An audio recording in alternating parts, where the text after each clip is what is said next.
The journey of Solomon Northup, a free black man from New York, who was shockingly kidnapped and sold into slavery. Witness the brutal treatment and injustices he faced as he struggled to maintain his dignity and fight for freedom. This movie accurately describes what slaves went through in their lives. It shows everything from the slaves being sold and separated from their families to them being beaten. Welcome to AFRI.NATION Movie. In today's video, we will be enjoying a drama history film entitled 12 Years a Slave. There will be spoilers ahead, chill out and enjoy. The film begins with a character named Solomon. He is a talented violinist who lives a comfortable life in Saratoga Springs, New York. Despite being a black American in a time of slavery, he lived freely. One day, a friend of Solomon's introduced him to two magicians who offered him a gig in Washington, D.C., for 2 weeks with a decent salary. He accepted the offer and showed up right away for the performance. It was a success, and the two magicians invited him to a restaurant to celebrate. On that particular occasion, Solomon drank a lot, to the point of being wasted and unconscious. The next day, when Solomon woke up, he saw that his wrists were bound and that he was in what appeared to be a prison. Soon after, 2 people from before came to Solomon. Solomon claimed to be a free man with a wife and children who lives in Saratoga Springs, New York, but the 2 people did not believe him. They believed that Solomon was a slave and a fugitive from Georgia. He tried to persuade them of his freedom, but they beat him unconscious instead of believing him. After that, another person approached Solomon and ordered that he change his clothes before smuggling Solomon and a few other people in a carriage during the night. Later, he learned that he would be taken to a place where slaves were traded. When he and the other slaves were told to board the ship, someone warned him that he had to hide his literacy because if the human trafficking mafia learned about it, he would be killed. If you want to survive, do and say as little as possible. On the ship, a white crew member dragged a black girl and was about to rape her when a black guy stopped him and angered him. The white crew member then fatally stabbed the black man. After being shocked, Solomon and the others were told to toss the man's body into the sea. Solomon tried to give his real name when they were shown to someone at the dock, but the man slapped him instead. Then, he was gathered with the other slaves in a shelter, where Solomon also met Eliza and her 2 children. After everything, they were instructed to get dressed and clean themselves before being put on display for the slave trade. Ford, a guy who wanted to buy slaves, arrived, and after inspecting all the slaves, he decided to take Solomon and Eliza with him. Unfortunately, Eliza had to part with her children because, as slaves, they both had no capability to resist him and were forced to submit. Solomon, who later changed his name to Platt, and Eliza were taken to Mr. Ford's house. Because she was separated from her 2 children, Eliza kept crying, which made her master uncomfortable. After then, she was taken somewhere, and nobody has seen her since. As a new employee at Mr. Ford's workplace, Platt often receives reprimands from Tibeats, the head worker there. Tibeats didn't want someone who was better than him and hated when people stood out. Mr. Ford went to the forest with some slaves to cut wood, but he wasn't sure how to transport it all effectively, by land or by river. When Platt proposed his plan to tie up all the trees like a canoe and let the river wash them away, the Tibeats opposed and mocked the proposal. After much discussion, Mr. Ford gave him the opportunity to show how his idea actually worked, which proved to be much more effective for the task at hand. He was praised by Mr. Ford and the other slaves except for Tibeats. Even Mr. Ford rewarded him with a violin in appreciation of his brilliant idea. Platt was given the task to build a tiny hut one day. Tibeats arrived and beat him because he thought he stuck out from the other slaves. Solomon responded, leaving Tibeats bleeding badly. Shortly after, a man named Chapin, a senior foreman, entered the property. He stopped the fight and let Tibeats run. Soon after, Tibeats returned with 2 new people, and they beat and hanged Solomon on a tree. Fortunately, Chapin returned and warned everyone to stop fighting or else they would all pay with their lives. Unfortunately for Platt, no one dared to come to his rescue because they were frightened of being punished and he was left behind hanging from a tree. He continued to stand on the ground in order to raise his body and avoid being hanged to death.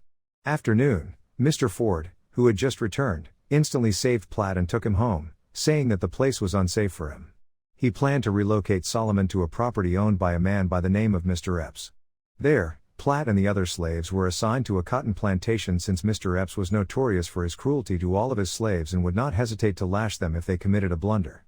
There was a female slave there by the name of Patsy who was the best at her job there, outperforming everyone.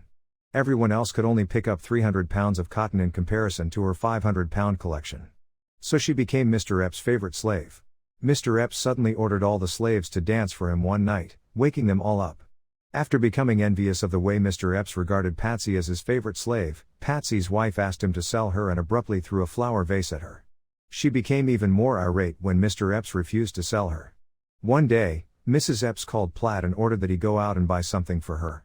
When asked where he was from and whether or not he could read and write, Platt answered that he was from Washington and that he was illiterate. While his way to the market, the idea of escaping crossed his mind, but then, he met two landlords who were going to hang their slaves. When one of the landlords asked Platt about his master and what he was doing there after seeing him, the terrified Platt answered that his master was Mr. Epps and that he had been told to go to the market. After learning that, the landlord had let him go. Mr. Epps snuck into Patsy's room in the evening and raped her. Patsy couldn't stop him and was left alone once he was pleased.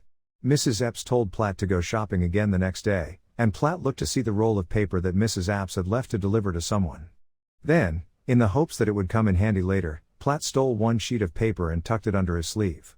The slaves were forced to dance again in the evening. Mrs. Epps attempts to upset Mr. Epps by giving food to all slaves except for Patsy. But her plan failed. Enraged, she then attacked Patsy. Patsy lost hope in life as a result of all the awful things that occurred to her, including how Mr. Epps injured her, her worrying job at the plantation, and sexual assaults. She requested Platt murder her since she believed her existence was totally meaningless. The cotton fields that Mr. Epps was proud of were eventually overrun by pests, leading him to rent his slaves to Judge Turner. Before transferring his slaves, Mr. Epps ordered them not to report to Judge Turner about his behavior. The slaves at Judge Turner's estate were given jobs on the sugarcane plantation, where they did better because Judge Turner was a kind landlord to his slaves. Platt received praise from his master for his agile performance there as well. One day Judge Turner found out that Platt was proficient in playing the violin. When a friend of Judge Turner's needed a violinist to liven up a party, Judge Turner offered Platt the job and even let him keep the money. Platt eagerly accepted the position, but before attending the party, he took the time to engrave his wife's and kids' names on the violin as a symbol of his longing. The slaves had to go back to Mr. Epps' house because the bug infestation in the cotton fields was finally under control. There they saw a new slave named Armsby, a white man who was made into a slave. He used to be a foreman. One night, Platt came to visit Armsby in his room. As they conversed, Armsby said that he had consumed too much whiskey, which had caused him to become useless. Eventually, he had been fired and ran out of money. Armsby had no choice but to become a slave in order to survive. However, because he was a white man, Mr. Epps gave him privileges. Even when he fell short of the mark, he was not punished like the other slaves but rather pushed to perform better. Given the sense that he could depend on Armsby, Platt, who then asked him to deliver a letter to New York. When Armsby agreed to help him, Platt used the paper he had previously taken to pen a letter using berries as ink and a twig shaped into a pencil.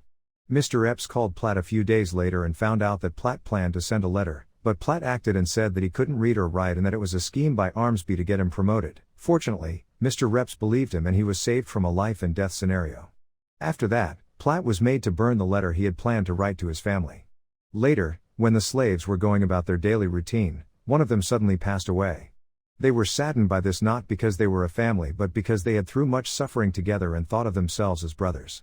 Years later, Mr. Epps decided he wanted to build a house, so he contacted Bass, a construction specialist from Canada.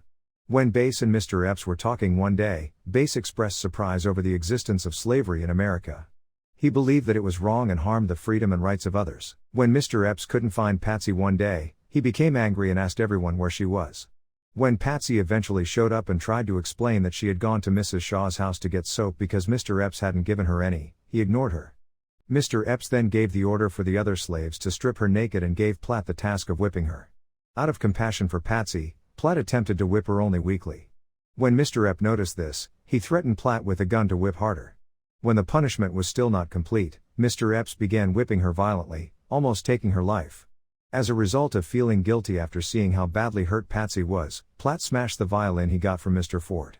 Following the incident, Platt ran across Bass and introduced him as Solomon, a self-sufficient New Yorker. After hearing this, Bass was shocked. Platt then asked Bass for help in writing and mailing a letter to his friend Parker informing him of his condition and whereabouts.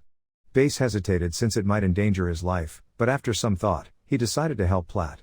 A few years later, while Platt was out in the field working, a sheriff showed up out of the blue. When the sheriff asked about his friend, Platt confidently replied that it was his old friend Parker. After all the questions were answered and the sheriff asked about his real name and family, Platt at last gave his pal a big hug after a 12-year gap. Mr. Epps was upset and tried to stop those people from taking Platt away, but the sheriff threatened to arrest him since Platt Solomon was a free man and that the law in America had been changed. Patsy came in front of Platt just before leaving and hugged him. It was difficult for him to leave Patsy, but he had to. After 12 years of being apart, Platt changed his name back to Solomon upon returning home. Feeling sorry for having abandoned his family for so long, he looked at the man in front of him and his already adult daughter identified him as her husband. She also revealed that she had given birth to a child who had her father's name, Solomon. Later, it was found that Solomon was a victim of the human trafficking ring. Solomon did not remain silent. He brought the traffickers before the court, but due to racial discrimination in America, his efforts to bring charges against the traffickers were unsuccessful because they were white. The court then freed the traffickers, but this did not cause Solomon to give up fighting against the discrimination. He later wrote a book on his 12-year experience as a slave and joined the fight to end slavery in America as an activist. Thanks for watching. Please subscribe to our channel to get notified whenever we publish the next recap. Till then, take care. See you next time.